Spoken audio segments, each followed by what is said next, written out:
Ya Allah, penatnya duduk dekat sini ya Allah. Panasnya. Nak berhenti sini kejap lah. Assalamualaikum. Kau tadi cakap apa tadi? Lemah lembut. Manja. Gila kan? Annoying. Gila. Sekali lagi. One more.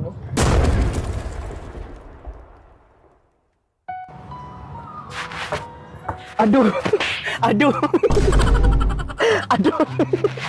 Lemah.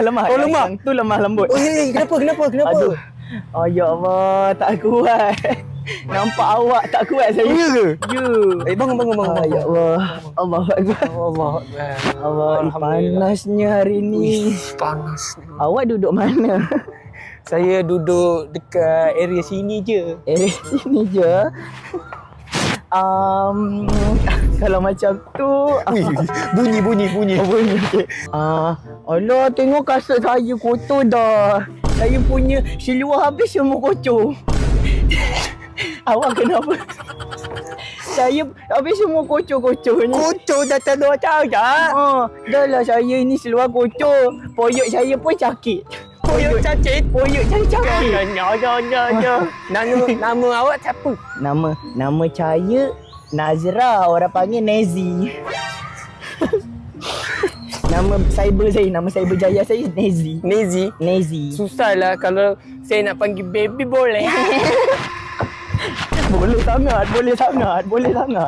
Asal pula tak boleh.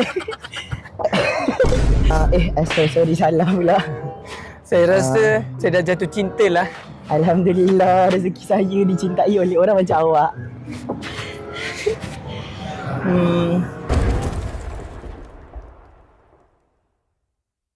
Laksmana raja di laut bersama. Kenapa? Hati-hati. Oi. Pokok ni takut jatuh nanti. Ya tu. Ada benda kat atas. Tunggu siapa? Tak ada. Tengah tunggu gaji. Tunggu gaji. Gaji QR. dah nak masuk. QR. Tak apa, Abang Alif bayar. QR. Awak nak bayarkan gaji saya? Ya Allah. 5,000. 5,000. Terima kasih. Dah kot. Bau ketiak awak dah sampai. Awak ni siapa? Daripada mana? Datang buat apa sini? Saya seorang lelaki yang tinggi, gentleman dan kaya. Oh. Direct awak bagi tahu direct. Woi. Kenapa awak marah siapa? Dia tengok-tengok awak tu. Oh, dia tengok awak. Saya rasa dia nak buat sesuatu dekat awak. Oh, yelah.